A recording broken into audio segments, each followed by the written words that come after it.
മരണം വന്നൻ മോദപ്പൂ ഹന്ത കവർന്നു.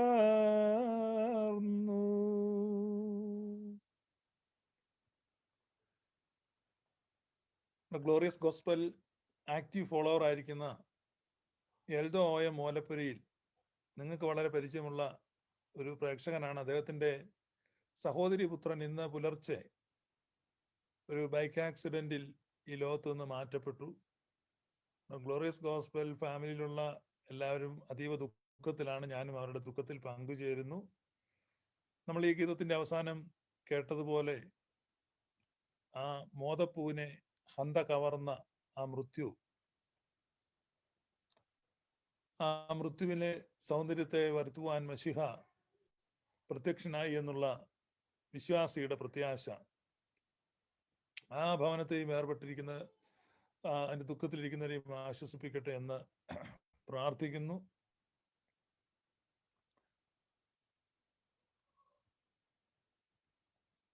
നമ്മൾ അനൗൺസ് ചെയ്തിരുന്ന പോലെ ധനവാനും ലാസറും എന്ന കഴിഞ്ഞ ദിവസങ്ങളിൽ ദൈവസ്നേഹത്തിന്റെ സുവിശേഷത്തിന് എതിരായി ചില പുരോഹിതന്മാർ മനുഷ്യരെ നരകത്തിലിട്ട് വേദനിപ്പിക്കുന്ന ഒരു ദൈവമുണ്ട് എന്ന തരത്തിൽ പ്രഭാഷണങ്ങൾ നടത്തുകയും ദൈവത്തിൻ്റെ വലിയ കൃപയിൽ ആശ്രയിച്ച് നമ്മൾ അത്തരത്തിലുള്ള സുവിശേഷത്തെ ചെറുത്ത് നിൽക്കുകയും ചെയ്യുന്ന ഒരു കാഴ്ചയാണ് ഇപ്പോൾ കാണുന്നത്. ഈ സമയത്ത് ഏറ്റവും കൂടുതൽ ആളുകൾ നമുക്ക് എടുത്ത് കാട്ടിത്തരുന്ന ഒരു തിരുവെഴുത്തിന്റെ ഭാഗമാണ് വിശുദ്ധ ലൂക്കോസിന്റെ സുവിശേഷം 16-ാം അധ്യായത്തിൽ പരാമർശിക്കുന്ന ധനവാന്റെയും ലാസറിന്റെയും കഥ. അപ്പൊ ധനവാന്റെയും ലാസറിന്റെയും കഥയാണ് ഇവർ എപ്പോഴും ഇങ്ങനെ നൂറുകണക്കിന് ആളുകളാണ് എനിക്ക് അയക്കുന്നത്. ധനവാൻ പോയ നരകം ഏതാണ്? ധനവാൻ പോയ ഒരു നരകം യേശുക്രിസ്തു പറഞ്ഞ ഒരു കഥ, ആ കഥയിലെ അത്ര ആധികാരികതയാണ്. അപ്പൊ അതുകൊണ്ട് ഇന്ന് ഈ സമയം നമ്മൾ ചെലവഴിക്കുന്നത് യേശു എന്താണ് പറഞ്ഞത്, ഇവരെന്താണ് കേട്ടത്, അത് കൃത്യമായിട്ട് മനസ്സിലാക്കുവാനാണ്. ലൂക്കോസിന്റെ സുവിശേഷം 15-16 അധ്യായങ്ങൾ വളരെ ക്രൂഷ്യൽ ചാപ്റ്റേഴ്സ് ആണ്. കാരണം കർത്താവിന്റെ ഐഹിക ജീവകാലത്തിലെ ടേണിംഗ് പോയിന്റ് സംഭവിക്കുന്ന അവിടെയാണ്. അതുകൊണ്ട് ഈ 15-ാം അധ്യായം തുടങ്ങുമ്പോൾ നിങ്ങൾ വായിക്കുന്നുണ്ട്, ഈ രണ്ട് പക്ഷത്തുള്ള ആളുകളാണ് കർത്താവിനെ കേൾക്കാൻ നിൽക്കുന്നത്. ഒന്ന് ചുങ്കക്കാരും പാപികളും അവന്റെ വചനം കേൾക്കാൻ വന്നു. രണ്ട് പരീശന്മാരും ശാസ്ത്രിമാരും അവന്റെ വചനം കേൾക്കാൻ വന്നു. ഇവരൊരുമിച്ച് രണ്ട് ഗ്രൂപ്പാ. നിങ്ങളത് ഭാവനയിൽ കാണണം. ക്രിസ്തു നടുക്ക് നിൽക്കുന്നു. ഒരു വശത്ത് ചുങ്കക്കാരും പാപികളും ഒരു ഗായങ്ങായിട്ട് നിന്ന് കേൾക്കുന്നു, മറുവശത്ത് പരീശന്മാരും ശാസ്ത്രിമാരും നിന്ന് കേൾക്കുന്നു. അപ്പൊ രണ്ടു കൂട്ടർക്കുമുള്ള ട്രോളാണ് കർത്താവ് ചെയ്തുകൊണ്ടിരിക്കുന്നത്. അപ്പൊ നിങ്ങൾ കേട്ടോണ്ടിരിക്കുക, നടുക്ക് നിന്ന് കർത്താവ് പ്രസംഗിക്കുക. അപ്പൊ നിങ്ങളിത് ഭാവനയിൽ കാണണം എന്താണ് അവിടെ സംഭവിക്കുന്നത്. അപ്പോ പ്രസംഗം ഇങ്ങനെ മുന്നോട്ട് വന്നു കഴിഞ്ഞപ്പോ അവിടെ ഒരു പരാമർശമുണ്ട്, ദ്രവ്യാഗ്രഹികളായ പരീശന്മാർ എന്നൊരു പ്രയോഗമുണ്ട്. പിന്നീട് കർത്താവ് പ്രസംഗം ഇങ്ങനെ വരുമ്പോ ധനവാനായ ഒരു വിചാരകനുണ്ടായിരുന്നു എന്നൊക്കെ പറഞ്ഞ് കർത്താവ് ഉപമകൾ ഇങ്ങനെ പറയാ. ലൂക്കോസ് വിശേഷം 16 നമ്മൾ വരുമ്പോൾ പിന്നീട് നമ്മൾ കാണുന്നത് 14-ാമത്തെ വാക്യം, ഇതൊക്കെയും ദ്രവ്യാഗ്രഹികളായ പരീശന്മാർ കേട്ടിട്ട് അവനെ പരിഹസിച്ചു. ഇനി 16-ാമത്തെ വാക്യം വളരെ വളരെ വളരെ ഇമ്പോർട്ടന്റ് വാക്യമാണ്. ലൂക്ക് ചാപ്റ്റർ 16:16, ന്യായപ്രമാണത്തിന്റെയും പ്രവാചകന്മാരുടെയും കാലം യോഹന്നാൻ വരെയായിരുന്നു. പിന്നീട് നമ്മൾ 19-ാമത്തെ വാക്യം തൊട്ടങ്ങിയാണ് നമ്മുടെ കഥ. അതുകൊണ്ട് ഞാൻ നിങ്ങളെ ബുദ്ധിമുട്ടിപ്പിക്കുന്നില്ല, നമ്മൾ ആ കഥയിലേക്ക് പോവുകയാണ്. ധനവാന്റെയും ലാസറിന്റെയും കഥ. അപ്പൊ ഈ കഥ എന്താണ് കർത്താവ് ഉദ്ദേശിച്ചതെന്ന് നമ്മൾ കൃത്യമായിട്ട് മനസ്സിലാക്കുക. അതിനുവേണ്ടി പോവുകയാണ്. നിങ്ങൾക്ക് ആർക്കെങ്കിലും ഈ കഥയെ ചൂണ്ടിക്കാണിച്ച് നിങ്ങളോട് സംസാരിക്കുന്നെങ്കിൽ നിങ്ങൾക്ക് ഈ വീഡിയോ അവർക്ക് ഷെയർ ചെയ്ത് കൊടുക്കാം. ഇവിടെ നമ്മൾ കൃത്യമായിട്ട് എന്താണ് യേശു പറഞ്ഞത് എന്ന് നമ്മൾ പഠിക്കാൻ പോവാണ്. ധനവാനായ ഒരു മനുഷ്യൻ ഉണ്ടായിരുന്നു. അപ്പോൾ ഈ കഥ ഞാൻ വിശദീകരിക്കുന്നതിന് മുമ്പ് ഇതേക്കുറിച്ചുള്ള ചില ഒബ്ജക്ഷൻസ് വരാൻ സാധ്യതയുള്ളൂ. ഒന്ന്, ഒത്തിരി ആളുകൾ പറയുന്നത് ഒരു സംഭവ കഥയാണ്. അല്ല, ആക്ച്വലി നടന്ന ഒരു സംഭവമാണ്. കാരണം ഉപമയാണെങ്കിൽ ഉപമകൾക്ക് അത് സാറിന് പേര് വരത്തില്ല. ഇതിനകത്ത് ലാസർ എന്നൊരു പേരുണ്ട്. അപ്പൊ ലാസർ എന്നൊരു പേരുള്ളത് കൊണ്ട് ഇതൊരു നടന്ന സംഭവമാണ് എന്ന് ചിലര് പറയുന്നുണ്ട്. പിന്നെ അബ്രഹാം എന്ന് കൊണ്ടൊരു പേരുണ്ട്. ഇതൊക്കെയാണ് അവര് പറയുന്നത്. പക്ഷെ സത്യത്തിൽ ഇതൊരു ഉപമയാണ്. ഉപമകളാൽ അവനെന്ത് ചെയ്യാണ്? ഉലകസ്ഥാപനം മുതൽ മറഞ്ഞിരുന്നതിനെ അവതരിപ്പിക്കുകയാണ്. അപ്പൊ ഈ ഉപമ നമ്മൾ പഠിക്കുമ്പോൾ നിങ്ങൾ ശ്രദ്ധിക്കുക. ഒന്ന് പറയുന്നത്, ധനവാനായ ഒരു മനുഷ്യനുണ്ടായിരുന്നു. അവൻ ധൂമ്രവസ്ത്രവും പട്ടും ധരിച്ച് ദിനം പ്രതി ആഡംബരത്തോടെ സുഖിച്ചുകൊണ്ടിരുന്നു. ധനവാനായ ഒരു മനുഷ്യനുണ്ടായിരുന്നു. അവൻ ധൂമ്രവസ്ത്രവും പട്ടും ധരിച്ച് ദിനം പ്രതി ആഡംബരത്തോടെ സുഖിച്ചുകൊണ്ടിരുന്നു. ലാസർ എന്നു പേരുള്ള ഒരു ദരിദ്രൻ വ്രണം നിറഞ്ഞവനായി അവന്റെ പടിപ്പുരക്കൽ കിടന്നു. ധനവാന്റെ മേശയിൽ നിന്ന് വീഴുന്നത് തിന്ന് വിശപ്പടക്കുവാൻ ആഗ്രഹിച്ചു. നായ്ക്കളും വന്ന് അവന്റെ വ്രണം നക്കും. ആ ദരിദ്രൻ മരിച്ചപ്പോൾ ദൂതന്മാർ അവനെ അബ്രഹാമിന്റെ മടിയിലേക്ക് കൊണ്ടുപോയി. ധനവാനും മരിച്ചടക്കപ്പെട്ടു. പാതാളത്തിൽ യാതന അനുഭവിക്കുമ്പോൾ മേൽപോട്ട് നോക്കി ദൂരത്തു നിന്ന് അബ്രഹാമിനെയും അവന്റെ മടിയിൽ ലാസറിനെയും കണ്ടു. അബ്രഹാം പിതാവ്, എന്നോട് കനിവുണ്ടാകണമേ. ലാസർ വിരലിന്റെ അറ്റം വെള്ളത്തിൽ മുക്കി എന്റെ നാവിനെ തണുപ്പിക്കേണ്ടതിന് അവനെ അയക്കണമേ. ഞാൻ ഈ ജ്വാലയിൽ കിടന്ന് വേദന അനുഭവിക്കുന്നു എന്ന് വിളിച്ചു പറഞ്ഞു. അബ്രഹാം, മകനെ, നിന്റെ ആയുസ്സിൽ നീ നന്മയും ലാസർ അവണ്ണ തിന്മയും പ്രാപിച്ചെന്നോർക്ക. അവനിപ്പോൾ ഇവിടെ ആശ്വസിക്കുന്നു, നീയോ വേദന അനുഭവിക്കുന്നു. അത്രയുമല്ല, നിങ്ങൾക്ക് നടുവെ വലിയൊരു പിളർപ്പുണ്ടാക്കിയിരിക്കുന്നു. ഇവിടെ നിന്ന് നിങ്ങളുടെ അടുക്കൽ കടന്നു വരുവാൻ ഇച്ഛിക്കുന്നവർക്ക് കഴിവില്ല. അവിടെ നിന്ന് ഞങ്ങളുടെ അടുക്കൽ കടന്നു വരുവാനും പാടില്ല എന്ന് പറഞ്ഞു. ഇതാണ് സ്റ്റോറി. ഈ സ്റ്റോറിയിൽ ധനവാൻ ഒരു വലിയ നരകത്തിൽ പോയി എന്ന് അസ്യൂം ചെയ്യാണ്. ധനവാൻ വലിയൊരു നരകത്തിൽ പോയി നരകത്തിൽ കടന്നിങ്ങനെ പൊളഞ്ഞുകൊണ്ടിരിക്കുകയാണ്. ധനവാൻ കുറച്ച് സമയം കൊണ്ട് അവിടെ പൊളയിട്ട് ഏകദേശം ഒരു 10-30 മിനിറ്റ് കൊണ്ട് നമുക്ക് ധനവാൻ എവിടെയാണെന്ന് പഠിക്കാൻ പറ്റും. അപ്പൊ ധനവാൻ ആയ ഒരു മനുഷ്യൻ ഉണ്ടായിരുന്നു. ഈ കഥ നമ്മൾ ഇതിന്റെ ഫേസ് വാല്യൂവിന് എടുത്താൽ, അല്ല ഇത് മുഖവിലക്കെടുത്താൽ, ഇത് എഴുതിയിരിക്കുന്ന അതേപടി എടുത്താൽ എന്താ മനസ്സിലാകുന്നത്? Being rich is a great crime, great offence. ധനവാനായിരിക്കുക എന്നത് വലിയൊരു അപരാധമാണ്, അക്ഷന്തവ്യമായ ഒരു തെറ്റാണ്. 2, എല്ലാ ധനവാന്മാരും നരകത്തിൽ പോകും. അതേ മനസ്സിലാക്കാൻ പറ്റത്തുള്ളൂ. കാരണം അവിടെ വേറെ യാതൊരു കാര്യം പറഞ്ഞിട്ടില്ല. അവൻ എന്തെങ്കിലും അപരാധം ചെയ്താട്ടോ കൊലപാതകം ചെയ്താട്ടോ അങ്ങനെയൊന്നുമില്ല. ധനവാനായിരുന്നു, സുഖിച്ചിരുന്നു, വല്ലതൊക്കെ കഴിക്കുകയും കുടിക്കുകയൊക്കെ ചെയ്തിരുന്നു. അവന്റെ കാര്യം പോക്കാണ്. അപ്പം സ്വർഗത്തിൽ പോകണമെങ്കിൽ ഒറ്റ പണിയേ ഉള്ളൂ, വഴി കിടക്കണം. All homeless people will go to heaven. ഭവനരഹിതരായ ആളുകളൊക്കെ പോവും സ്വർഗത്തിൽ. എന്തെങ്കിലും തിന്നാനോ കുടിക്കാനുണ്ട്, കയറി കിടക്കാൻ വീടും കുടിയുണ്ടോ, അവന്റെ കാര്യം പോക്കാം, അവൻ നരകത്തിൽ പോകും. ഇത് ആ കഥ അതേപടി എടുത്താൽ മനസ്സിലാകത്തുള്ളൂ. അല്ലെങ്കിൽ നിങ്ങൾ എന്നെ എഡ്യൂക്കേറ്റ് ചെയ്യുക. വേറെ എന്തെങ്കിലും ഞാൻ വായിച്ചാൽ എത്രയോ 100 കണക്കിന് പ്രാവശ്യം വായിച്ചിട്ടുണ്ട്. അപ്പൊ അവിടെ അത് എഴുതിയിട്ടുള്ളൂ. അപ്പൊ അതല്ല അതിന്റെ അർത്ഥം. അതുകൊണ്ട് ഇതൊരു ആക്ച്വലായ കാര്യമല്ല, അതിനകത്തൊരു ഉപമയാണ്. ഉപമയെ നമ്മൾ വ്യാഖ്യാനിക്കണം. ഉപമ ഒരിക്കലും വ്യാഖ്യാനം കൂടാതെ ഗ്രഹിക്കാൻ പറ്റത്തില്ല. ഉപമ സാധാരണക്കാർക്ക് പെട്ടെന്ന് മനസ്സിലാകാതിരിക്കാനാണ് പറഞ്ഞിരിക്കുന്നത്, അല്ല അത്ര എളുപ്പമല്ല ഉപമ മനസ്സിലാക്കാൻ. ഉപമയെ കർത്താവ് പറഞ്ഞത് മത്തായി ശ്ലീഹായുടെ സുവിശേഷം 13-ാം അധ്യായത്തിൽ നിങ്ങൾ വായിക്കുമ്പോൾ അവിടെ കർത്താവ് യേശുക്രിസ്തു പറഞ്ഞിട്ടുണ്ട്, അവർ കണ്ടിട്ട് കാണാതെയും കേട്ടിട്ട് ഗ്രഹിക്കാതെയും മനം തിരിയാതെയും ഞാൻ അവരെ സൗഖ്യമാക്കാതെയും ഇരിക്കേണ്ടതിനായി ഞാൻ ഉപമ പറയുന്നു. അപ്പൊ കർത്താവ് ആദ്യം പ്രസംഗം തുടങ്ങിയ സമയത്ത് ഉപമയൊന്നും ഇല്ലായിരുന്നു.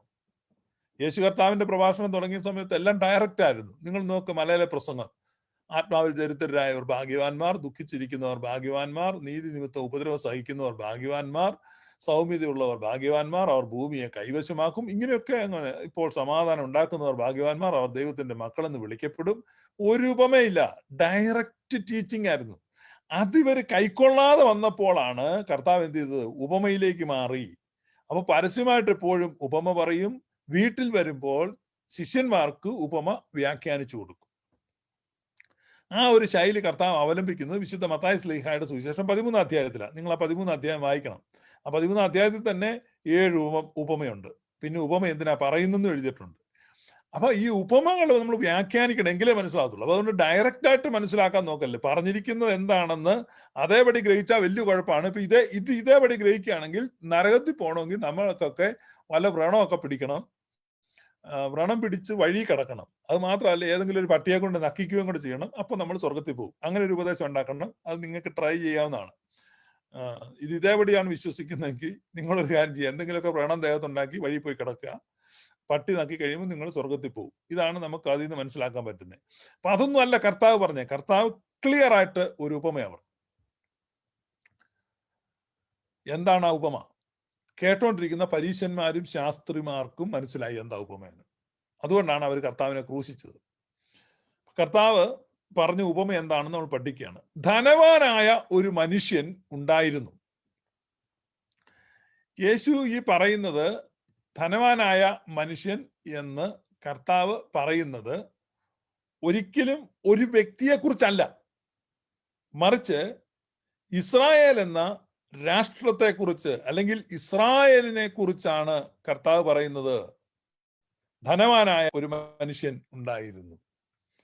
അപ്പൊ നിങ്ങളൊരു കാര്യം മനസ്സിലാക്കുക. അവിടെ ഈ ധനവാന്റെ വേഷത്തെ കുറിച്ച് പറഞ്ഞിട്ടുണ്ട്.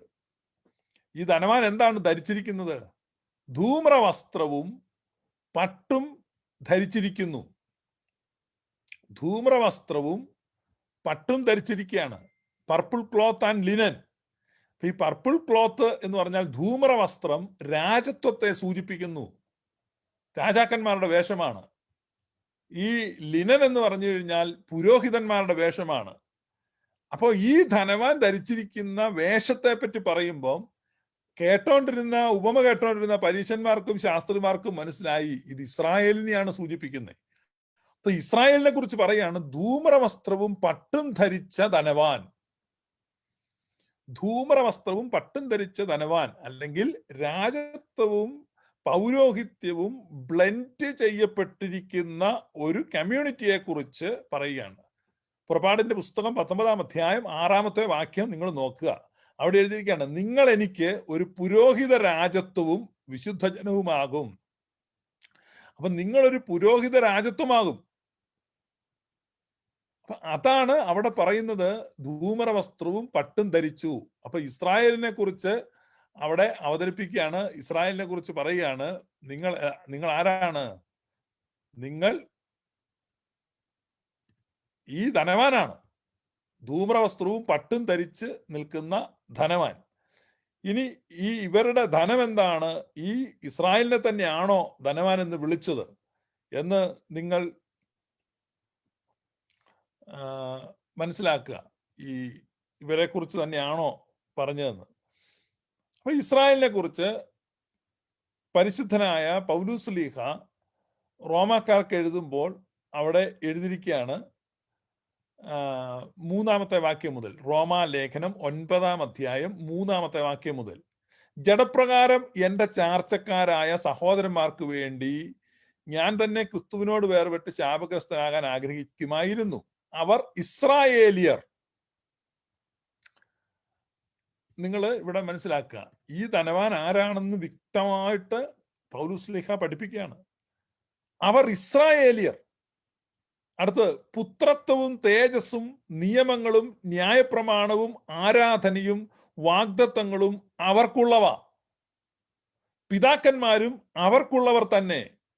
ജഡപ്രകാരം ക്രിസ്തുവും അവരിൽ നിന്നല്ലോ ഉത്ഭവിച്ചത്.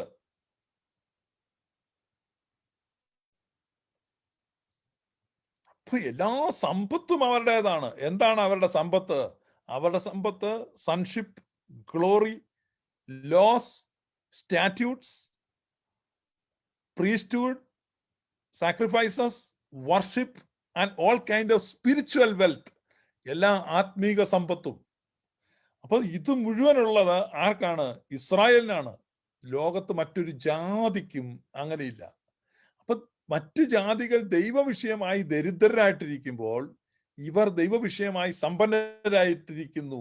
ധൂമ്രവസ്ത്രവും പട്ടും ധരിച്ച് ആഡംബരത്തോടെ സുഖിക്കുന്നത് ഇസ്രായേലിനെ കാണിക്കുകയാണ്. ഇനിയിപ്പോ തന്നെ റോമാലേഖനം 9-ാം അധ്യായം 24-ാമത്തെ വാക്യത്തിൽ അവിടെ പറയാണ്, തന്റെ തേജസ്സിന്റെ ധനം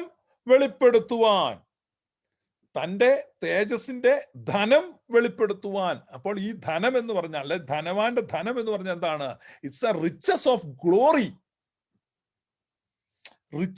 ഗ്ലോറി, അഥവാ glorious riches. Jesus was talking about the glorious riches. ആർക്കാണ് ഈ ഗ്ലോറിയസ് റിച്ചസ് ഉള്ളത്? ഓൾഡ് ടെസ്റ്റമെന്റ് ഇസ്രായേലാണ് ധൂമ്ര വസ്ത്രവും പട്ടും ധരിച്ച് ദിനം പ്രതി ആഡംബരത്തോടെ സുഖിക്കുകയാണ്. അപ്പൊ കർത്താവ് ഈ ഉപമ പറയുന്ന ഓഡിയൻസ് ആരാണ്? പരീശന്മാരും ശാസ്ത്രിമാരും. അപ്പൊ അവരെ പ്രൊവോക്ക് ചെയ്യിക്കുവാൻ, അവരെ പരമാവധി പ്രകോപിപ്പിക്കുവാനാണ് കർത്താവ് ഈ ഉപമ പറയുന്നത്. അവർക്ക് സംഭവിക്കാൻ പോകുന്ന എന്താണെന്നുള്ളതിനെ it's a kind of prophecy, അതായത് പ്രവചനം പറയുകയാണ്. അവർക്ക് സംഭവിക്കാൻ പോകുന്ന എന്താണെന്ന് അവരോട് പ്രവചിക്കുകയാണ്. അപ്പൊ അതാണ് നമ്മൾ അവിടെ കാണുന്നത് ഈ ധനത്തെ സംബന്ധിച്ച്. അപ്പൊ ധനവാൻ ആരാണെന്ന് നമ്മൾ വ്യക്തമായിട്ട് പഠിക്കുകയാണ് കർത്താവ് പറഞ്ഞത്. എഫേസ്യ ലേഖനം 2-ാം അധ്യായം നിങ്ങൾ നോക്കുക. എഫേസ്യ ലേഖനം 2-ാം അധ്യായം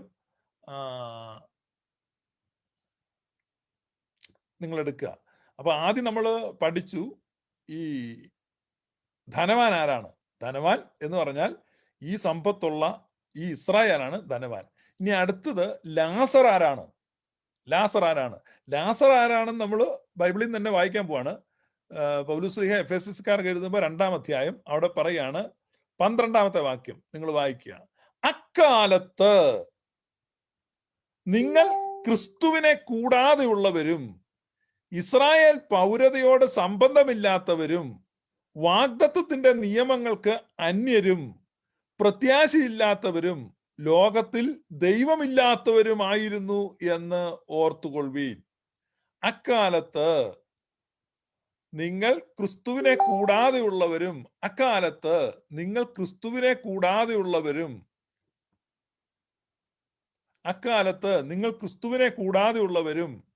Israel പൗരതയോട് സംബന്ധമില്ല. You didn't have a God that time, and you were alienated from the Commonwealth of Israel. വാഗ്ദത്തത്തിന്റെ നിയമങ്ങൾക്ക് അന്യരായിരുന്നു.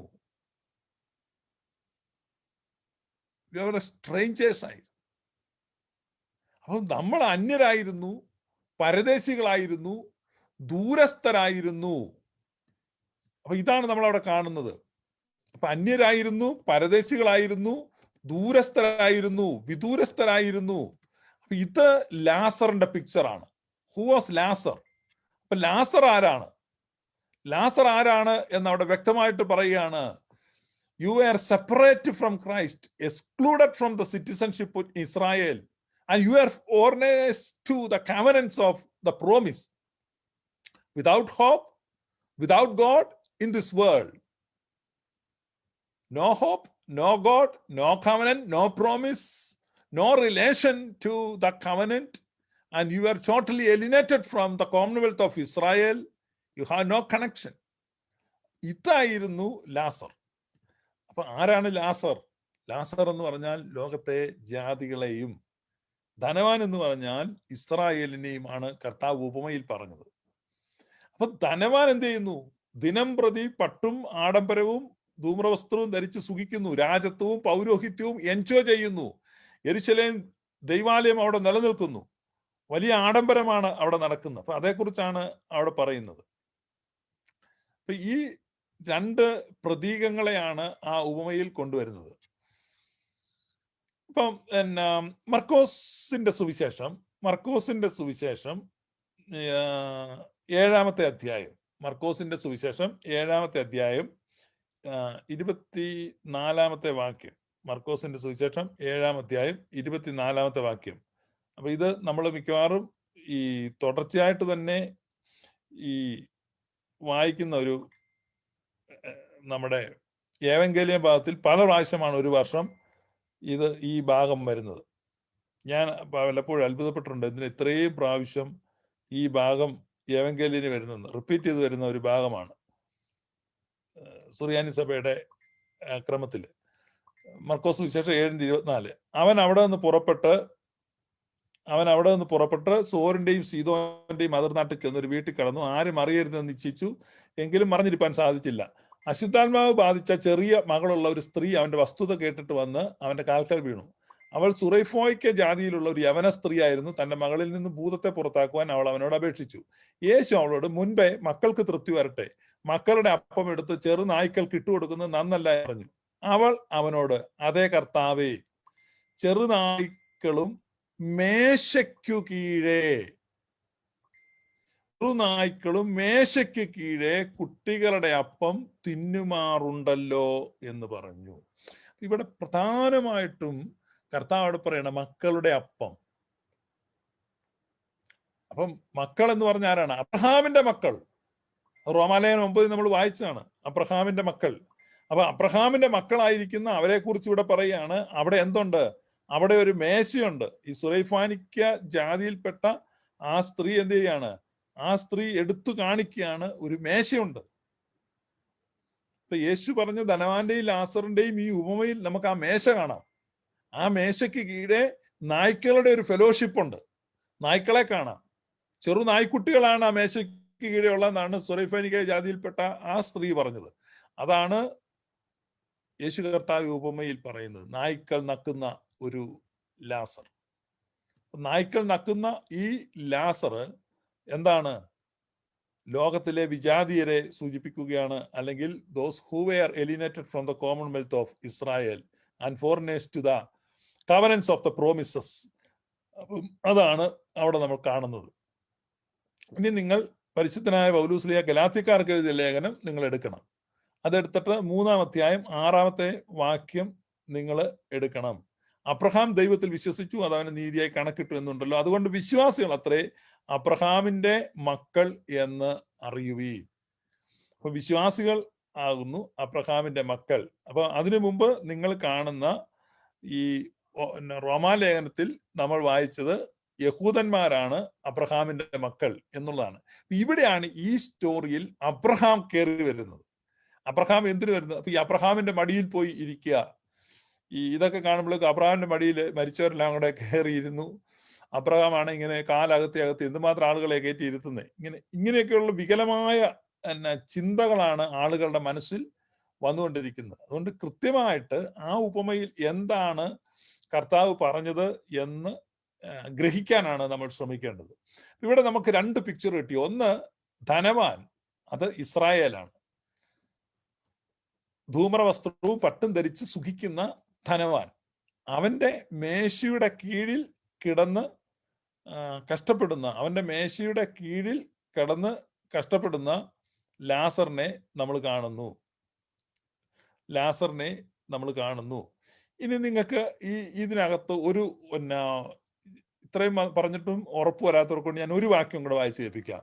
റോമാക്കാർക്ക് എഴുതിയ ലേഖനം 11-ാം അധ്യായം. റോമാക്കാർക്ക് എഴുതിയ ലേഖനം 11-ാം അധ്യായം 7-ാമത്തെ വാക്യം. ആകയാൽ എന്ത്? ഇസ്രായേൽ താൻ തിരഞ്ഞത് പ്രാപിച്ചില്ല, തെരഞ്ഞെടുക്കപ്പെട്ടവർ അത് പ്രാപിച്ചു. ഇനി അടുത്ത 9-ാം വാക്യം നിങ്ങൾ നോക്കിയേ. അവരുടെ മേശ അവർക്ക് കണിയും കുടുക്കും ഇടർച്ചയും പ്രതികാരവും ആയി തീരട്ടെ. അവരുടെ മേശ അവർക്ക് കണിയും കുടുക്കും ഇടർച്ചയും പ്രതികാരവുമായി തീരട്ടെ. ആരുടെ മേശ? ആരുടെ മേശയാണ്? ഇസ്രായേലിന്റെ മേശ. ഇസ്രായേലിനൊരു മേശയുണ്ട്. സുറഫൈനിക്ക ജാതിയിൽപ്പെട്ട ആ സ്ത്രീ പറയുന്നു, ഈ മേശയുടെ കീഴിൽ കൃപാവരങ്ങൾ, അനുഗ്രഹങ്ങൾ, പ്രസാദവരങ്ങൾ, നന്മകൾ, ദൈവിക കടാക്ഷങ്ങൾ, അതെല്ലാമാണ് മേശയിൽ നിറഞ്ഞിരിക്കുന്നത്. ആ മേശയ്ക്ക് കീഴിൽ ഞങ്ങൾ പ്രതീക്ഷയോടെ നായ്ക്കൾ ഇരിക്കുകയാണ്. പിതാക്കന്മാർ അവർക്കുള്ളത്, വാഗ്ദത്തങ്ങൾ അവർക്കുള്ളത്, ന്യായപ്രമാണങ്ങൾ അവർക്കുള്ളത്, യാഗങ്ങൾ അവർക്കുള്ളത്, ഉടമ്പടികൾ അവർക്കുള്ളത്, വാഗ്ദത്തങ്ങൾ അവർക്കുള്ളത്, എല്ലാം അവർക്കുള്ളത്. They were rich. They were rich. They were rich in promises. They were rich in laws and statutes. They were rich in covenants. ഇസ്രായേലിന്റെ സമ്പത്ത്, അതിന്റെ കീഴെ ജാതികൾ ഇരിക്കുന്നു. ആ മേശയെ കുറിച്ചാണ് നിങ്ങൾ ഇവിടെ കാണുന്നത്. അപ്പൊ ഒരു മേശയിൽ ഇരിക്കുന്ന ഈ ധൂമ്രവസ്ത്രവും പട്ടും ധരിച്ച പൗരോഹിത്യവും രാജത്വവും കൈയാളുന്ന ഇസ്രായേലിനെ പ്രതീകവൽക്കരിച്ചാണ് യേശു തമ്പുരാൻ ഈ ഉപമയിൽ ഈ ധനവാനെ കുറിച്ച് പറയുന്നത്. ഈ ധനവാൻ, അവന്റെ താഴെ ലാസർ ഇങ്ങനെ കിടക്കുകയാണ്. നായ്ക്കളാണ്, നായ്ക്കൾ കിടക്കുന്നു. നായ്ക്കുട്ടി എന്നാണ് യേശു വിളിക്കുന്നത്. അപ്പം അത് നിങ്ങൾ ഗ്രഹിച്ച് ഉറപ്പിക്കുക. ഇനി നമ്മൾ വീണ്ടും പൗലോസ്ലീഹയാണ് നമ്മളെ സഹായിക്കുന്നത് കേട്ടോ. എനിക്ക് അതുകൊണ്ടാണ് ഈ പൗലോസ്ലീഹയോട് ഇത്ര ഇഷ്ടം. കാരണം പൗലോസ്ലീഹ ഇല്ലായിരുന്നെങ്കിൽ നമ്മൾ കുഴഞ്ഞു പോകാൻ. ഈ പൗലോസ്ലീഹയല്ല ഇതെല്ലാം നമ്മളെ പഠിപ്പിക്കുന്നത്. എഫേസ്യ ലേഖനം 2-ാം അധ്യായം നമുക്കൊന്ന് എടുക്കാം. എഫേസ്യ ലേഖനം 2-ാമത്തെ അധ്യായം ഈ 6-ാമത്തെ വാക്യം. എഫേസ്യ ലേഖനം 2-ാം അധ്യായം 6-ാമത്തെ വാക്യം. അവിടെ നമ്മൾ അവിടെ അദ്ദേഹം എഴുതിയിരിക്കുകയാണ്, ക്രിസ്തുയേശുവിൽ നമ്മെക്കുറിച്ചുള്ള വാത്സല്യത്തിൽ തൻ്റെ കൃപയുടെ അത്യന്ത ധനത്തെ വരും കാലങ്ങളിൽ കാണിക്കേണ്ടതിന്. തൻ്റെ കൃപയുടെ അത്യന്ത ധനത്തെ, മുമ്പേ നമ്മൾ കേട്ടു riches of his glory. Now riches of grace. കൃപയുടെ ധനം. What is the riches? The riches of grace and riches of glory. അപ്പം കൃപയുടെ ധനം, മറ്റേത് തേജസിന്റെ ധനം. അപ്പൊ riches of grace and riches of glory. അപ്പൊ riches of grace and riches of glory, നിങ്ങളത് മനസ്സിൽ കുറിക്കണം. ഈ ധനവാൻ എന്ന് കേൾക്കുമ്പോൾ, ധനം എന്ന് കേൾക്കുമ്പോൾ, നിങ്ങൾ ഇനി പുതിയ നിയമം വഴി ഇങ്ങനെ പോകുമ്പോൾ ഈ ധനം എന്ന് കേൾക്കുമ്പോൾ മനസ്സിലാക്കണം, എന്താണ് ഈ ധനം? എന്താണ് ധനം? പിതാക്കന്മാർ ഒരു ഏറ്റവും പ്രധാന ധനമാണ് ഈ പറയുന്നത്. പിതാക്കന്മാർ, അത് വലിയ സമ്പത്താണ്.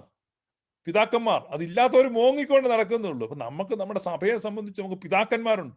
അതാണ് ഈ അഞ്ചാം തുബ്ദനിലൊക്കെ ഇരുന്ന് ഈ വായിക്കുന്നത്. നമ്മൾ അങ്ങ് ഇഗ്നാത്യോസ് തൊട്ട് വായിക്കല്ലേ.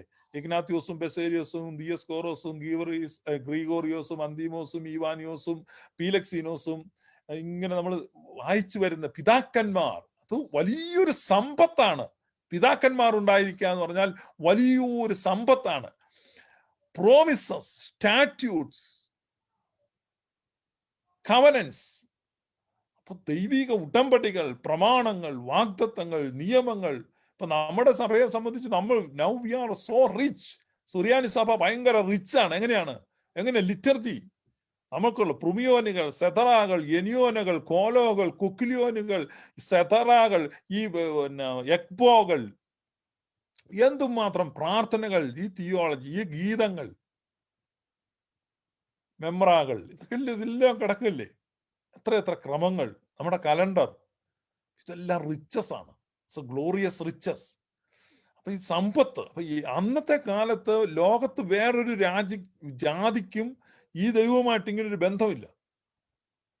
ദൈവവുമായിട്ട് കവനന്റ് ഇല്ല, ദൈവത്തിന്റെ പ്രോമിസസ് ഇല്ല, ദൈവത്തിന്റെ പ്രവാചകന്മാരില്ല, ദൈവത്തിന്റെ പ്രമാണങ്ങളില്ല, ഇതൊന്നുമില്ല. ഇതെല്ലാം ഉണ്ടായിട്ട് ആ മേശയിൽ ധൂമ്രവസ്ത്രവും പട്ടും ധരിച്ച് സുഖമായിട്ടിരിക്കുന്ന ധനവാൻ ഇസ്രായേൽ, ആ മേശയ്ക്ക് കീഴെ കിടക്കുന്ന ലാസറും നായ്ക്കളും, കുറെ നായ്ക്കളാണ്. അത് ലോക ജാതികളെ കാണിക്കുകയാണ്. ഇതാണ് നമ്മൾ ആ ഉപമയിൽ നിന്ന് മനസ്സിലാക്കേണ്ടത്. ഇനി ഉപമ നമ്മൾ മുന്നോട്ട് പോവുകയാണ്, നമ്മളവിടെ നിർത്തത്തില്ല. അപ്പം നമ്മളിവിടെ ഗലാത്യ ലേഖനമാണ് വായിച്ചുകൊണ്ടിരുന്നത്. ഗലാത്യ ലേഖനത്തിലേക്ക് തന്നെ നമ്മുടെ ശ്രദ്ധയെ തിരിക്കാം. ഗലാത്യ ലേഖനം 3-ാം അധ്യായം, ഗലാത്യ ലേഖനം 3-ാം അധ്യായം 8-ാമത്തെ വാക്യം. പൗലുസ്ലീഹ ഗലാത്യ ലേഖനം 3-ാം അധ്യായം 8-ാമത്തെ വാക്യത്തിൽ പൗലുസ്ലീഹ പറയുന്നത് നിങ്ങൾ കേൾക്കണം. ഇപ്പോൾ ഈ വാക്യം നിങ്ങളെ കോരിത്തെരിപ്പിക്കും.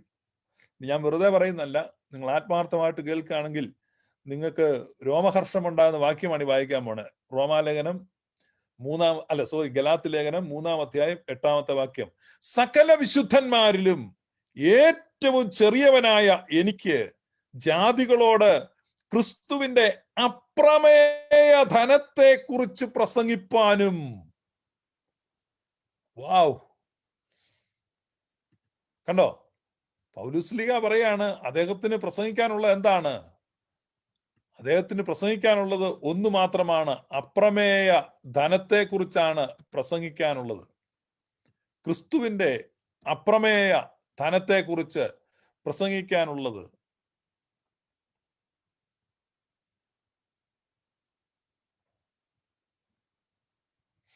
ഗലാത്യ ലേഖനം,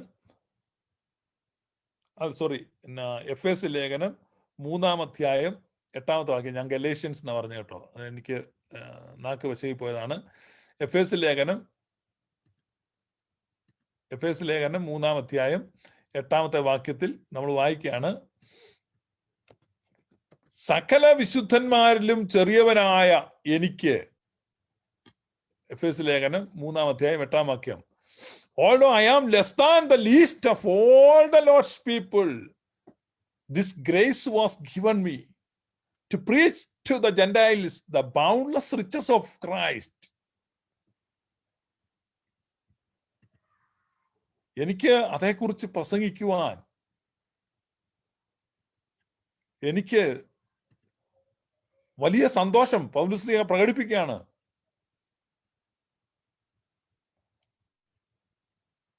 അപ്രമേയ ധനത്തെക്കുറിച്ച്, വിവരിക്കാൻ കഴിയാത്ത ധനത്തെക്കുറിച്ച്, വർണ്ണിക്കാൻ കഴിയാത്ത ധനത്തെക്കുറിച്ച്, ആ ധനത്തെക്കുറിച്ച് പ്രസംഗിക്കുവാൻ ജാതികളോട് എന്താ പ്രസംഗിക്കുന്നേ?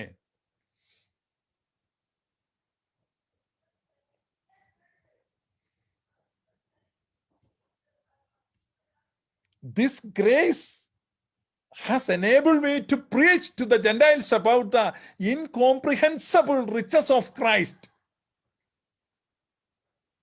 undescribable riches of Christ.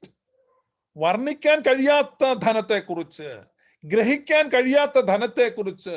അപ്പൊ പൗലോസ്ലീഹയുടെ പ്രസംഗ വിഷയം എന്താണ്? Riches of Christ, riches of grace, riches of glory. തേജസിന്റെ ധനം, കൃപയുടെ ധനം, ക്രിസ്തുവിന്റെ ധനം, മഹിമാധനം,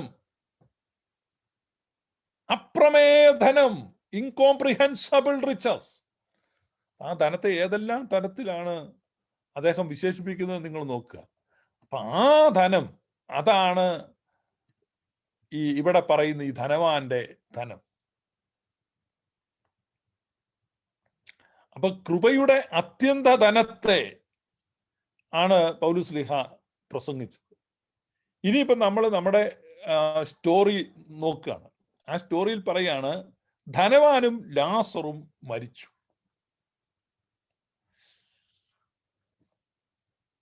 അപ്പൊ അവിടെ ഒരു കാര്യമുണ്ട്, രണ്ട് കാര്യം സംഭവിക്കുന്നുണ്ട്. ധനവാൻ മരിച്ചു, അടക്കപ്പെട്ടു എന്ന് കാണുന്നു. ഇത് പണ്ടത്തെ കാലത്ത് ഈ പെന്തക്കോസ്തുകാർ പ്രസംഗിക്കുമ്പം ധനവാൻ മരിച്ചു അടക്കപ്പെട്ടു, പിന്നെ ഒരു പരിപാടിയാ. എന്നാന്നറിയോ? ധനവാൻ മരിച്ചു അടക്കപ്പെട്ടു എന്നിട്ട് പറയും, ഇതൊക്കെ പള്ളിക്കാരാ, ഈ ശവാടക്കൊക്കെ നടത്തുന്ന മുത്തുക്കുട, ബാൻഡുമേളം, അച്ഛന്മാരും ഒക്കെ വെച്ച് അടക്ക്. അപ്പൊ അടക്കുന്നവന്മാരെല്ലാം നരകത്തിൽ പോവും. പെന്തക്കോസ്തുകാർ ഏതെങ്കിലും പട്ടിക്കാട്ടിലോട്ട് വലിച്ചെറിയ ശവം, അത് ലാസർ. അപ്പൊ നമ്മളൊക്കെ ലാസർ, അതുകൊണ്ട് നമുക്ക് ശവാട. ഇത്തരം വ്യാഖ്യാനമാണ് ആളുകൾക്ക് ഇഷ്ടം. കൃത്യമായി ബൈബിൾ വ്യാഖ്യാനിക്കുന്ന ഇവർക്ക് താല്പര്യമില്ല. ഇവർക്ക് താല്പര്യം ഇങ്ങനത്തെ വ്യാഖ്യാനങ്ങൾ. ഏതാ? ദോഷം പറയല്ലോ കേട്ടോ, ഞാനും പ്രസംഗിച്ചിട്ടുണ്ട്. കാരണം ഈ പെന്തക്കോസ്തിലായിരിക്കുമ്പോൾ ധനവാനെ അടക്കി, ലാസറിനെ അടക്കിയില്ല, ഹൂയേ. അതുകൊണ്ട് യാക്കോക്കാരൊക്കെ നല്ല അടക്കം നടത്തുക. അത് നമുക്ക് നിവൃത്തിയില്ല എന്നിട്ടാ, ചവക്കോട്ടയില്ല, ഒന്നുമില്ല. പിന്നെ ഓരോ ഒഴിവുകഴിവ് കണ്ടെത്തുക, ധനവാനെ അടക്കി. അതുകൊണ്ട് അടക്കപ്പെടുന്നവരെല്ലാം നരകത്തിൽ പോകും.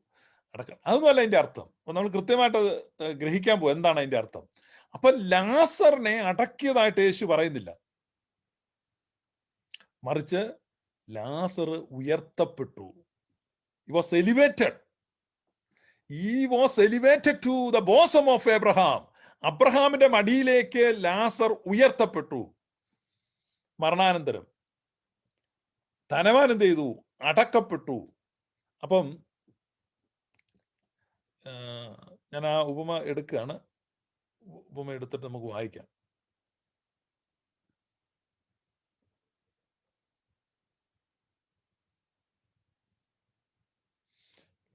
ആ ദരിദ്രൻ മരിച്ചപ്പോൾ ദൂതന്മാർ അവനെ അബ്രഹാമിന്റെ മടിയിലേക്ക് കൊണ്ടുപോയി. ധനവാനും മരിച്ചു, അടക്കപ്പെട്ടു. അപ്പൊ ഇവിടെ സംഭവിക്കുന്നത് പ്രധാനപ്പെട്ടതായിട്ട് നിങ്ങൾ അവിടെ വ്യാഖ്യാനം മനസ്സിലാക്കണം. ധനവാനും മരിച്ചു, ലാസറും മരിച്ചു. അപ്പൊ എല്ലാവരും മരിച്ചു, ഇല്ലേ? ഇസ്രായേലും ജാതികളും. അപ്പൊ ഇസ്രായേലും മരിച്ചു, ജാതികളും മരിച്ചെങ്കിൽ ഇസ്രായേലും ജാതികളോട് മരിക്കണമെങ്കിൽ പിന്നെ എന്ത് ആരെല്ലാം മിച്ചമുണ്ടോ? ഇല്ല, എല്ലാവരും മരിച്ചു. അപ്പൊ എല്ലാവരും മരിച്ചത് എവിടെയാണ്? അപ്പൊ എല്ലാവരും മരിച്ചത് എവിടെയാണ്?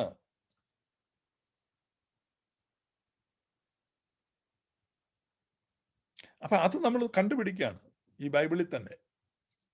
2 കൊരിന്ത്യൻസ് 2 കൊരിന്ത്യർ 5-ാം അധ്യായം 2 കൊരിന്ത്യർ 5-ാം അധ്യായം 14-ാമത്തെ വാക്യം. എല്ലാവർക്കും വേണ്ടി ഒരുവൻ മരിച്ചിരിക്കെ എല്ലാവരും മരിച്ചു. അപ്പൊ ക്രിസ്തു മരിച്ചപ്പോൾ എല്ലാവരും മരിച്ചു.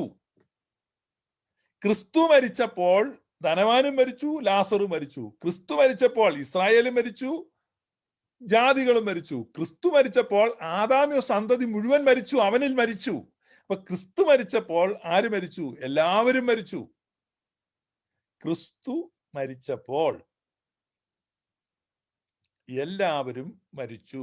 ജ്ഞാനികളും ബർബരന്മാരും ദാസനും ശകനും സ്വതന്ത്രനും ബന്ധിതനും അടിമയും ഉടമയും ജ്ഞാനിയും അജ്ഞാനിയും എല്ലാം മരിച്ചു. No difference. അപ്പൊ ക്രിസ്തു മരിച്ചപ്പോൾ എല്ലാവരും മരിച്ചു. അപ്പൊ ലാസർ മരിച്ചു, ധനവാനും മരിച്ചു. സ്റ്റോറിക്കകത്ത് ലാസർ ജാതികളെയും ധനവാൻ ഇസ്രായേലിനെ സൂചിപ്പിക്കുന്നു. പക്ഷെ ലാസർ മരിച്ചതും ധനവാൻ മരിച്ചതുമായിട്ടൊരു വ്യത്യാസം. എന്താ വ്യത്യാസം? ധനവാനെ അടക്കണമായിരുന്നു. ധനവാൻ അങ്ങനെ അങ്ങോട്ട് മരിച്ചാലും അങ്ങോട്ട് തീരത്തില്ല. ധനവാനെ അടക്കി. ധനവാനെ അടക്കാൻ പിന്നെ 40 കൊല്ലം കൂടെ കാത്തു നിൽക്കേണ്ടി വന്നു. 40 കൊല്ലം. അത് റോമൻ സൈന്യാധിപൻ ടൈറ്റസ് വന്നിട്ടാണ് ധനവാന്റെ അടക്കം നടത്തുന്നത്. അതാണ് യെരുശലേം ദൈവാലയം ഇടിച്ചു പൊളിച്ച് നിരത്തി ഉഴുതുമറിച്ച് കളഞ്ഞു. ഇതാണ് ഈ ധനവാന്റെ അടക്കം. ഇപ്പൊ ധനവാനെ അടക്കി എന്ന് പറയുന്നു. ധനവാനെ അടക്കി. എന്നാൽ ലാസറിനെ എന്ത് ചെയ്തു? ഉയർത്തി. ഇപ്പൊ Lazarus was elevated to the bosom of Abraham. ഇനി അബ്രഹാമിന്റെ മടി എന്ന് പറഞ്ഞാൽ എന്താ? അബ്രഹാമിന്റെ മടി നിങ്ങൾ യോഹന്നാൻ ശ്ലീഹയുടെ സുവിശേഷം 1-ാം അധ്യായം വായിക്കുമ്പോൾ പിതാവിന്റെ മടിയിലിരുന്ന പുത്രൻ എന്ന് കാണാം. ഈ മടിയിലിരിക്കുക എന്നുള്ളത് ഒരു പ്രയോഗമാണ്. മടിയിലിരിക്കുക എന്ന ഒരു ആശയം, ഒരു പ്രയോഗം എന്ന് പറഞ്ഞാൽ മടിയിലിരുന്നാൽ ഇങ്ങനെ കണ്ണി നോക്കുക. മടിയിലിരുന്നിട്ട് ഇങ്ങനെ നിങ്ങൾ കൊച്ചിനെ മടി വെച്ചിട്ട് ഇങ്ങനെ നോക്കുന്ന കണ്ണിലോട്ട്. ദ ക്ലോസ് പ്രോക്സിമിറ്റിയിലേക്ക് ഇന്റിമേറ്റ് റിലേഷൻഷിപ്പിനെ സൂചിപ്പിക്കുകയാണ്. ഏറ്റവും ഇന്റിമേറ്റ് റിലേഷൻഷിപ്പ്. അപ്പൊ അബ്രഹാമിന്റെ മക്കളാണ് വിശ്വാസികൾ. വിശ്വാസികൾ അബ്രഹാമിന്റെ മക്കൾ എന്ന് വിളിക്കപ്പെടുന്നു. അപ്പൊ വിശ്വാസത്താൽ ജാതികൾ എന്തായി മാറുന്നു? അബ്രഹാമിന്റെ മക്കളായി മാറുന്നു. അല്ലെങ്കിൽ വാഗ്ദാനത്തിന്റെ നിയമത്തിന് അന്യരും പരദേശികളും ആയിരുന്നവർ പെട്ടെന്ന് എന്ത് ചെയ്യാണ്? അബ്രഹാമിന്റെ മക്കളായിട്ട് മാറുകയാണ്. അബ്രഹാമിന്റെ മക്കളായിട്ട് മാറുകയാണ്. അതേക്കുറിച്ചാണ് അവിടെ പറയുന്നത്. 13-ാമത്തെ വാക്യം, എഫേസ്യ ലേഖനം 2-ാം അധ്യായം 13-ാമത്തെ വാക്യം. മുമ്പേ ദൂരസ്ഥരായിരുന്ന നിങ്ങളിപ്പോൾ ക്രിസ്തുവേശുവിന്റെ രക്തത്താൽ ക്രിസ്തുവേശുവിൽ സമീപസ്ഥരായി തീർന്നിരിക്കുന്നു. ആകയാൽ നിങ്ങൾ ഇനി അന്യന്മാരും പരദേശികളുമല്ല. No longer you are aliens or strangers. നിങ്ങൾ വിശുദ്ധന്മാരുടെ സഹപൗരന്മാരും ദൈവത്തിന്റെ ഭവനക്കാരും അത്രേ. You are the household of God. ദൈവത്തിന്റെ ഭവനക്കാരാണ്. ദിസ് എലിവേഷൻ, ഇതാണ് ലാസറിന് സംഭവിച്ച എലിവേഷൻ. ഇതിനെക്കുറിച്ചാണ് യേശു കർത്താവ് ആ ഉപമയിൽ പറയുന്നത്. എന്ത് സംഭവിച്ചു? അവിടെ ഉയർത്തപ്പെട്ടു. എവിടേക്ക്? അബ്രഹാമിന്റെ മടിയിലേക്ക്. ധനവാൻ എന്ത് ചെയ്തിരിക്കുന്നു? അതെ, ആ ധനവാൻ എന്ത് ചെയ്തിരിക്കുന്നു? വേദനയിലേക്കും അപമാനത്തിലേക്കും നിപതിച്ചു. Fell down into shame and disgrace and agony and pain, all kinds of sufferings. യഹൂദൻ നിപതിച്ചതാണ്. അപമാനത്തിലേക്കും നിന്ദയിലേക്കും വേദനകളിലേക്കും അലച്ചിലുകളിലേക്കും യഹൂദൻ നിപതിച്ചു. ഇതാണ് കർത്താവ് പറഞ്ഞ ഉപമ. ആ ജ്വാലയിൽ കടന്ന് വേദന അനുഭവിക്കുന്നു. ഇതൊരു ഫിസിക്കൽ ഫയറിനെ കുറിച്ചൊന്നും അല്ല അവിടെ പറയുന്നത്. ആ ജ്വാലയിൽ കടന്ന് വേദന അനുഭവിക്കുന്നു. ഈ ജ്വാലയിൽ കടന്ന് വേദന അനുഭവിക്കുന്ന എന്ന് പറഞ്ഞാൽ അതിന് ആ ഒഡിനോമെനോയ് എന്നാണ് ഗ്രീക്കിൽ ആ വാക്ക് ഉപയോഗിക്കുന്നത്. അപ്പം ഓഡിനോമെനോയ് എന്ന ഗ്രീക്ക് വാക്ക്, ഈ ഓഡിനോമെനോയ് എന്ന ആ ഗ്രീക്ക് വാക്കാണ് ധനവാന്റെ, അതായത് ലൂക്കാസ് സുവിശേഷം 16-ാം അധ്യായത്തിൽ ഓഡിനോമെനോയ് ആണ്. ഓഡിനോമെനോയ് എന്ന ഒരു പ്രയോഗമാണ് ഗ്രീക്കിൽ കൊടുക്കുന്നത് ധനവാന്റെ സഫറിങ്ങിനെ കുറിച്ച്. നിങ്ങൾ അതേ ലൂക്കോസിന്റെ സുവിശേഷം 2-ാം അധ്യായത്തിൽ പോയാൽ 41-ാം വാക്യാണെന്ന് ഞാൻ തോന്നുന്നു, കൃത്യം ഓർക്കുന്നില്ല. യോസഫും മേരിയും കൂടെ യേശു കുഞ്ഞിനെ ദൈവാലയത്തിൽ ചെന്ന് നഷ്ടപ്പെട്ടിട്ട് തിരിച്ച് കണ്ടെത്തുമ്പോ പറയുന്നുണ്ട്, മോനെ നിന്റെ അപ്പനും അമ്മയും എത്ര വേദന അനുഭവിച്ചു. ആ സെയിം വാക്യാണ് അവിടെ ഓഡിനോമെനോയ് എന്നാണ് എഴുതിയിരിക്കുന്നത്. എന്ന് പറഞ്ഞാൽ യേശു കുഞ്ഞിനെ കാണാതെ വന്നപ്പോൾ യൗസേപ്പ് പിതാവിനും പരിശുദ്ധ അമ്മയ്ക്കും ഉണ്ടായ മനോവേദന, മനപ്രയാസം, അതെന്താണ്? മാനസികമായ ഉത്കണ്ഠ, വ്യഥ, മെന്റൽ സ്ട്രെസ്. അതാണ് ഓഡിനോമെനോയ്. ഈ സെയിം വാക്കാണ് ധനവാൻ അനുഭവിച്ചു എന്ന് എഴുതുന്നത്. അപ്പൊ ധനവാന് ഈ ജ്വാലകൾ അവനെ അപമാനിതനാക്കുകയാണ്. അവന്റെ ദൈവാലയം തകർക്കപ്പെട്ടു, അവന്റെ പിതാക്കന്മാരും അവന്റെ പ്രമാണങ്ങളും അവന്റെ യാഗങ്ങളും അവന്റെ വാഗ്ദത്തങ്ങളും എല്ലാം അവന് അന്യമായി പോയി. അവന്റെ ഭൂമി അവന് നഷ്ടമായി പോയി. അവന് ദൈവാലയമില്ല. ലോകത്ത് അവൻ ചിതറപ്പെട്ടു, അപമാനിക്കപ്പെട്ടു. അപ്പൊ അവൻ ഓർക്കുകയാണ്, അവന്റെ ആ ഗുഡ് ഓൾഡ് ഡേയ്സിനെ കുറിച്ച് ഓർക്കുകയാണ്, ദൈവിക വാഗ്ദത്തങ്ങളെ കുറിച്ച് ഓർക്കുകയാണ്, അബ്രഹാമിന്റെയും ഇസഹാക്കിന്റെയും യാക്കോബിന്റെയും വാഗ്ദത്തങ്ങളെ കുറിച്ച്. അബ്രഹാമിന്റെ ദൈവം, ഇസഹാക്കിന്റെ ദൈവം, യാക്കോബിന്റെ ദൈവം, തങ്ങളുടെ പിതാക്കന്മാരുടെ ദൈവത്തെ കുറിച്ച് ഓർക്കുകയാണ്. അവൻ ലോകം മുഴുവൻ ചിതറപ്പെട്ടപ്പോ, അവൻ യൂറോപ്പിൽ വന്നപ്പോ യൂറോപ്പിലെ നോഡിക്കുകളും അല്ലെങ്കിൽ പിന്നെ യൂറോപ്പിലെ വിവിധ ഗോത്രത്തിൽപ്പെട്ടവരും അവരെന്ത് ചെയ്യാണ്? കൊക്കേഷ്യൻസും ആംഗ്ലിക്കൻസ് ഇവരൊക്കെ എന്ന് ചെയ്യാണ്, ഇവരെല്ലാം കൈപൊക്കി ആരാധിക്കാണ്. God of Abraham, God of Isaac, God of Yakob എന്നൊക്കെ ഒന്ന് പ്രാർത്ഥിക്കുക. വിഷമം വരുമോ? നിങ്ങളൊന്ന് ഓർത്തു നോക്കിയേ, ചെതറപ്പെട്ട യഹൂദൻ ഈ കേരളത്തിൽ വന്ന് നോക്കിക്കേ. കേരളത്തിൽ വന്നു കഴിയുമ്പം കേരളത്തിലെ കുറെ കരിങ്കുട്ടിച്ചാത്തനൊക്കെ ഇങ്ങനെ വെച്ച് പ്രാർത്ഥിക്കുകയാണ്, അബ്രഹാമിന്റെ ദൈവം, ഇസഹാക്കിന്റെ ദൈവം, യാക്കോബിന്റെ ദൈവം. ചങ്കൂട്ടി പോകത്തില്ലേ? ഈ യഹൂദൻ ആഫ്രിക്ക ചെല്ലുമ്പോൾ ആഫ്രിക്കയിലെ നീഗ്രോകളൊക്കെ നിന്ന് പ്രാർത്ഥിക്കുകയാണ്, O God of Abraham, God of Isaac, God of Jacob, oh hallelujah, glory. യഹൂദന്റെ ചങ്കു പൊട്ടിപ്പോകത്തില്ലേ? അവന്റെ റിച്ചസ്, അവന്റെ പൊസിഷൻ, അവന്റെ റിലേഷൻ, അവന്റെ പ്രിവിലേജ് മുഴുവൻ നഷ്ടപ്പെട്ടു. അവനിപ്പോ ജ്വാലയിൽ കടന്ന് വേദന അനുഭവിക്കുകയാണ്. ജ്വാലയിൽ കടന്ന് ഈ വ്രണം പിടിച്ച് മേശക്കീഴെ കരുണ കാത്ത് കടന്ന് ഈ നായ്ക്കളൊക്കെ കൂടെ ഇപ്പൊ അബ്രഹാമിന്റെ മടിയിലിരിക്കുകയാണ്. അബ്രഹാമിന്റെ മടിയിലിരിക്കുകയാണ്. അവൻ ഈ ജ്വാലയിൽ കിടക്കുകയാണ്.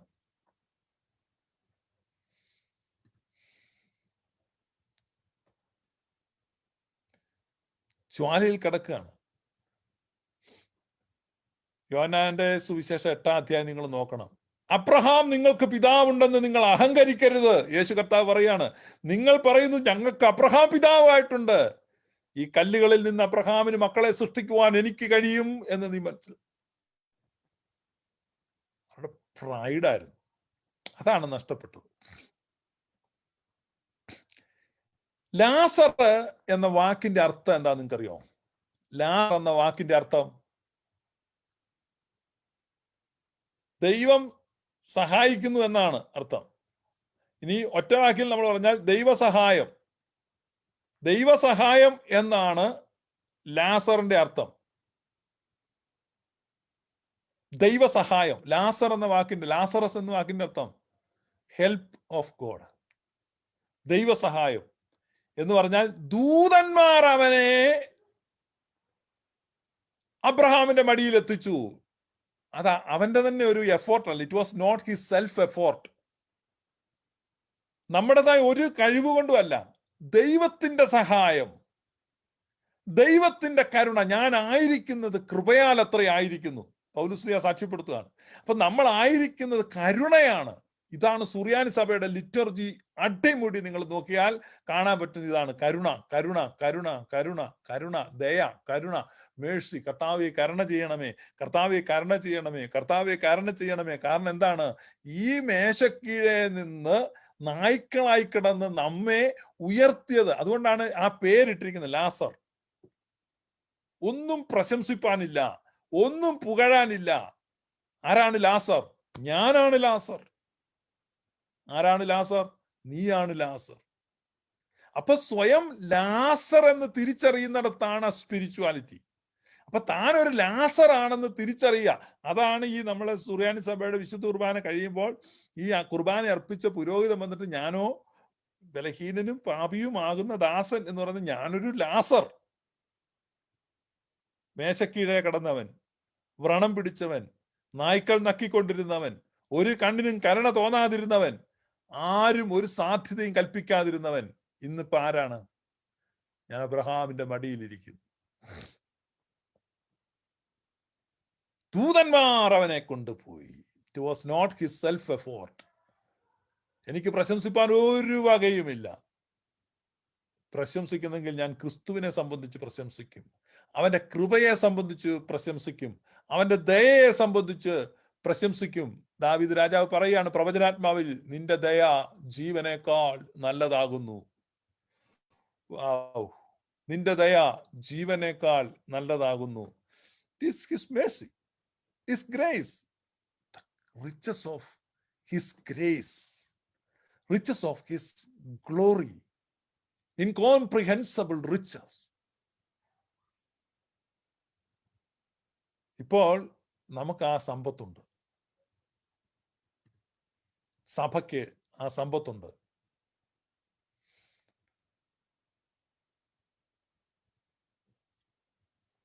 ഇപ്പോൾ സഭയ്ക്ക് ആ സമ്പത്തുണ്ട്. കഥ തീരുന്നില്ല. അപ്പോൾ ധനവാൻ നെഞ്ചുപൊട്ടി കരയുന്നു. അബ്രഹാം പറയുന്നു, ഇവിടുന്ന് ആർക്കും അങ്ങോട്ട് വരാൻ പറ്റത്തില്ല. കാരണം പരിച്ഛേദനക്കാരും അഗ്രചർമ്മികളുമാണ്. ഇപ്പൊ ഞങ്ങൾ അങ്ങ് തീരുമാനിക്കുക, അങ്ങ് യഹൂദനായേക്കാന്ന് വെച്ചാൽ ആകാൻ പറ്റത്തില്ല. നിങ്ങൾ ആക്കുവോ? ആക്കത്തൂല്ല, ആകാൻ പറ്റത്തൂല്ല. നമ്മൾ വിജാതീയരാണ്, നമ്മളെങ്ങനെ യഹൂദനാകുന്നത്? ഒരു വലിയ പിളർപ്പാണ്. അടുത്തത്, യഹൂദന് വേണമെങ്കിൽ എന്ത് ചെയ്യാം? ഇങ്ങോട്ട് വരാം, സഭയിലേക്ക്. സഭയിലേക്ക് ഒത്തിരി യഹൂദന്മാർ വന്നിട്ടുണ്ട്. പെന്തക്കോസ്ത് നാളിൽ സ്നാനപ്പെട്ട 3000 പേരും യഹൂദന്മാരായിരുന്നു. പിന്നീട് വന്ന 5000 പേരും യഹൂദന്മാരായിരുന്നു. പക്ഷെ പിന്നീട് യഹൂദന്മാർ വ്യാപകമായിട്ട് വന്നില്ല. Majority of Jews were reluctant to listen to them. കുറച്ചു പേരാണ് വന്നത്. പിന്നീട് ജാതികളാണ് വ്യാപകമായി സഭയിലേക്ക് വന്നത്. അപ്പൊ ഇവിടെ ഒരു പിളർപ്പുണ്ട്. എവിടെയാണ്? ധനവാന്റെയും ലാസറിന്റെയും ഇടയ്ക്ക് ഒരു പിളർപ്പുണ്ട്. ലാസറിന് ഒരിക്കലും അങ്ങോട്ട് ചെല്ലാൻ പറ്റത്തില്ല. പക്ഷെ ധനവാൻ ഇങ്ങോട്ട് വരാം.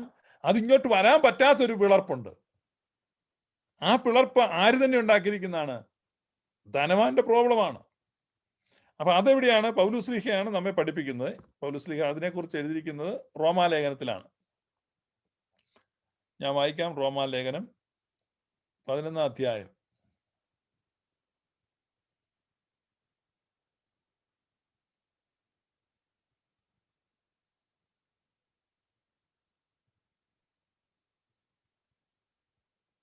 25 വാക്യം, റോമാലേഖനം 11 അധ്യായം 25 വാക്യം. സഹോദരന്മാരെ, നിങ്ങൾ ബുദ്ധിമാന്മാരാണെന്ന് നിങ്ങൾക്ക് തന്നെ തോന്നാതിരിപ്പാൻ ഞാൻ ഈ രഹസ്യം നിങ്ങൾ അറിയാതിരിക്കരുതെന്ന് ഞാൻ വളരെ ആഗ്രഹിക്കുന്നു. ജാതികളുടെ പൂർണ്ണസംഖ്യ ചേരുവോളം ഇസ്രായേലിന് അംശമായി കാഠിന്യം ഭവിച്ചിരിക്കുന്നു. അപ്പൊ ഇസ്രായേലിന്റെ A part of Israel harden their hearts. A part of Israel. ആ part of Israel ആണ് ഈ rich men. Still in the flames, still suffering from all kinds of pains and agonies and shame and reproach. Yes, they are suffering. It's mental stress.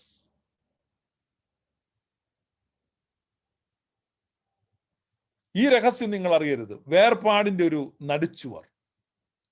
ആ വേർപാടിന്റെ നടുച്ചുവരനെ ഇടിച്ചു കളഞ്ഞുവെങ്കിലും പിന്നെയും അവന്റെ പ്രതാപത്തിന്റെയും അഹന്തയുടെയും പ്രതീകമായി 40 വർഷം കൂടെ ആ ദൈവാലയം നിലനിന്നു. ദൈവാലയം AD 70 തകർക്കപ്പെട്ടു. അപ്പോൾ അന്ത്യോക്യയിലെ സഭയിൽ 2 കൂട്ടായ്മയായിട്ട് നിന്നിരുന്ന യഹൂദന്റെയും വിജാതിന്റെയും 2 കൂട്ടായ്മയായിട്ടിരുന്ന ആ കൂട്ടായ്മ അന്ത്യോക്യയുടെ 1ാമത്തെ പാത്രിയർക്കീസായിരുന്ന എവോദിയോസ് കാലം ചെയ്തു. ഇപ്പോൾ വിജാതിയരുടെ അധ്യക്ഷത വഹിച്ചുകൊണ്ടിരുന്ന ഇഗ്നാത്തിയോസ് ന്യൂറോനോ യഹൂദന്മാരുടെ കൂടെ അധ്യക്ഷനായി മാറി. United church. അവിടെ വെച്ച് അന്ത്യോക്യയിൽ വെച്ച് ക്രിസ്ത്യാനികൾ എന്ന് ശിഷ്യന്മാർക്ക് പേരുണ്ടായി.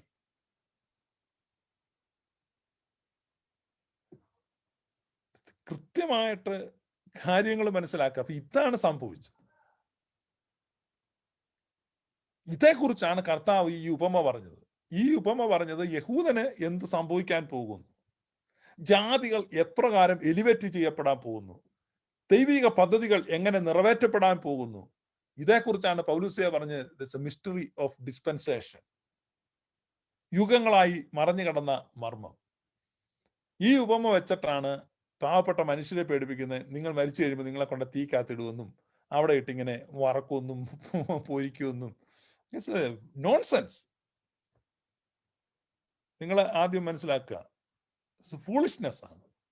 കർത്താവ് എന്താണ് പറഞ്ഞത്, അതിന്റെ അർത്ഥം എന്താണ്, അതൊക്കെ അവർക്ക് മനസ്സിലായി, കേട്ടവർക്ക്.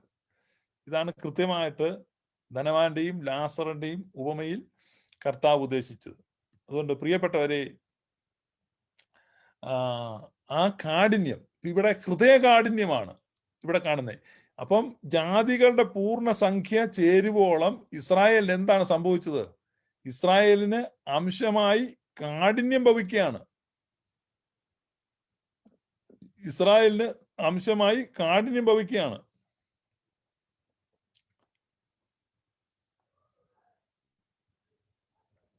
മനസ്സിലാവുന്നുണ്ടോ? ഇസ്രായേലിന് കാഠിന്യം ഭവിക്കുന്നത് എങ്ങനെയാണ്? 2 കൊരിന്ത്യൻസ് 2 കൊരിന്ത്യർ 3-ാം അധ്യായം പൗലോസ് പറയാണ്. 2 കൊരിന്ത്യർ 3-ാം അധ്യായം 14-ാം വാക്യം. എന്നാൽ അവരുടെ മനസ്സ് കഠിനപ്പെട്ടു പോയി. പഴയ നിയമം വായിക്കുമ്പോഴൊക്കെയും ആ മൂടുപടം നീങ്ങാതെ ഇന്നുവരെ ഇരിക്കുന്നുവല്ലോ, അത് ക്രിസ്തുവിൽ നീങ്ങിപ്പോകുന്നു. മോശയുടെ പുസ്തകം വായിക്കുമ്പോൾ മൂടുപടം ഇന്നയോളം അവരുടെ ഹൃദയത്തിന്മേൽ കിടക്കുന്നു. കർത്താവിലേക്ക് തിരിയുമ്പോൾ മൂടുപടം നീങ്ങിപ്പോകുന്നു. കർത്താവ് ആത്മാവാകുന്നു. കർത്താവിന്റെ ആത്മാവുള്ളിടത്ത് സ്വാതന്ത്ര്യമുണ്ട്. എന്നാൽ മൂടുപടം നീങ്ങിയ മുഖത്ത് കർത്താവിന്റെ തേജസ്സിനെ കണ്ണാടി പോലെ പ്രതിബിംബിക്കുന്നവരായി നാം എല്ലാവരും ആത്മാവാകുന്ന തേജസ്സിന്റെ കർത്താവിന്റെ ദാനമായി തേജസ്സിന്റെ മേൽ തേജസ് പ്രാപിച്ച്, glory upon glory and grace upon grace, നമ്മളെല്ലാം ക്രിസ്തു എന്നത് പ്രതിമയായി രൂപാന്തരപ്പെടും. അപ്പൊ അതുവരേക്ക്, അതായത് ഈ മൂടുപടം വലിച്ചു കീറുവാൻ, തങ്ങളുടെ ഈഗോയെ കളയുവാൻ, മോശ ഞങ്ങളുടെ പ്രവാചകനാണെന്ന് പറഞ്ഞ് മോശീക ന്യായപ്രമാണത്തിൽ അഭിരമിക്കുവാനും, അബ്രഹാമിന്റെ സന്തതികൾ എന്ന നിലയ്ക്ക് അഹങ്കരിക്കുവാനും, ഇസ്രായേലിയർ എന്ന് അഭിമാനിക്കുവാനും ഒക്കെയുള്ള ആ ഒരു താല്പര്യത്തെ കളഞ്ഞിട്ട് അവരെന്ത് ചെയ്യാണ്? ക്രിസ്തുവിൽ യവനനെന്നോ യഹൂദനെന്നോ ജാതിയെന്നോ ജ്ഞാനിയെന്നോ ബർബരനെന്നോ സ്ത്രീ എന്നോ പുരുഷനെന്നോ അങ്ങനെയുള്ള വ്യത്യാസങ്ങൾ, വേറുകൃത്യങ്ങൾ ഒന്നും തന്നെ നിലനിൽക്കുന്നില്ല. We all are one in Christ എന്നുള്ള ഇറ്റേണൽ ഗോസ്പലിന്റെ അന്തസത്ത ഗ്രഹിച്ചു കഴിയുമ്പോൾ അവർക്ക് ആ ദൈവമക്കളുടെ തേജസ്സും സ്വാതന്ത്ര്യവും ലഭിക്കും. എന്നുള്ളതാണ് പരിശുദ്ധനായ പൗലോസ് ശ്ലീഹ എഴുതി വച്ചിരിക്കുന്നത്. അൻറ്റിൽ ദെൻ ഈ ആഗണി അവർക്കുണ്ടായിരിക്കും, ഈ സഫറിങ് അവർക്കുണ്ടായിരിക്കും, ഈ ഓഡിനോമായി എന്ന് പറയുന്ന. അപ്പൊ ഈ ഓഡിനോമെനോയ് എന്ന് പറഞ്ഞ ആ ഒരു മാനസിക മെന്റൽ സ്ട്രെസ് ആണ്. അതേക്കുറിച്ചാണ് കർത്താവ് പറഞ്ഞത്. ഇതാണ് ധനവാന്റെയും ലാസറിന്റെയും കഥ. അപ്പോ ഇവിടെ എത്ര മനോഹരമായിട്ടാണ് കർത്താവ് ആ കഥ പറഞ്ഞത്. നമുക്ക് പിന്നെയും ഒരു കാര്യം ഉറപ്പിക്കാം, ലോകത്തിലെ മനുഷ്യവർഗം കണ്ട ഏറ്റവും മികച്ച കഥാകാരൻ നമ്മുടെ കർത്താവായ യേശുക്രിസ്തു തന്നെയാണ് എന്ന് നമുക്ക് ഉറപ്പിക്കാം. നമുക്കും ഇന്ന്, അന്ന് ഇസ്രായേൽ എങ്ങനെ ധനവാനായോ അതുപോലെ ഇന്ന് നമുക്കും ആ ധനമുണ്ട്, സമ്പത്തുണ്ട്, പ്രതാപമുണ്ട്. നമുക്കും ഇന്നൊരു മേശയാണ്. ആ മേശയിൽ നമ്മളും ദിനംപ്രതി ആഡംബരത്തോടെ സുഖിക്കുകയാണോ? താഴെയുള്ള നായ്ക്കളും താഴെയുള്ള ദരിദ്രരും ആത്മീകമായിട്ടാണ്, ഐ എം ടോക്കിംഗ് സ്പിരിച്വലി, അവരെ അവഗണിക്കാതെ അവരിലേക്ക് കൂടെ ഈ സമ്പത്തിന്റെ വലിയ നന്മ, ദ ഗ്ലോറിയസ് റിച്ചസ്, ആ ഗ്ലോറിയസ് റിച്ചസിനെ ഷെയർ ചെയ്യുവാൻ നമ്മൾ തയ്യാറാകുമ്പോഴാണ് ഈ കഥയുടെ പൂർണ്ണത നമുക്ക് ലഭിക്കുന്നത്. ഇതാണ് ഇതിന്റെ പിക്ചർ. ദൈവം നിങ്ങളെ ഓരോരുത്തരെയും ധാരാളമായിട്ട് അനുഗ്രഹിക്കട്ടെ. May God bless you. Thank you.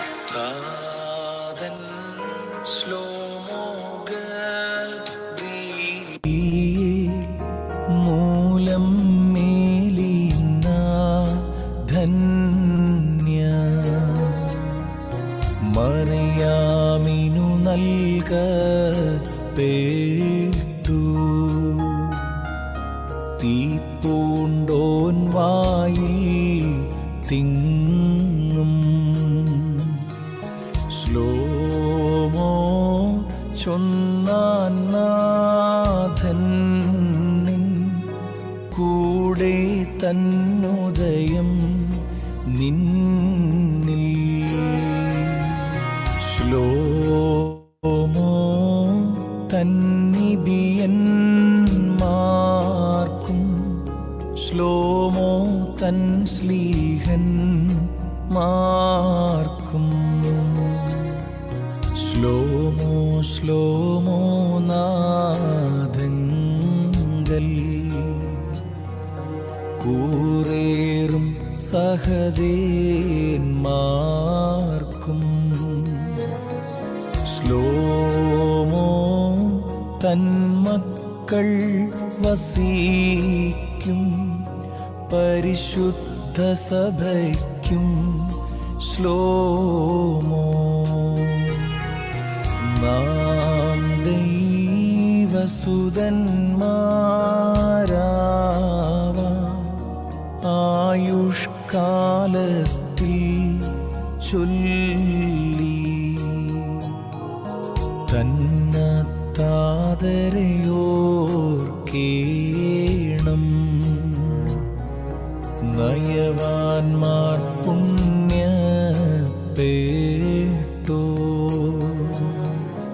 ഒന്നീശീകുമവർ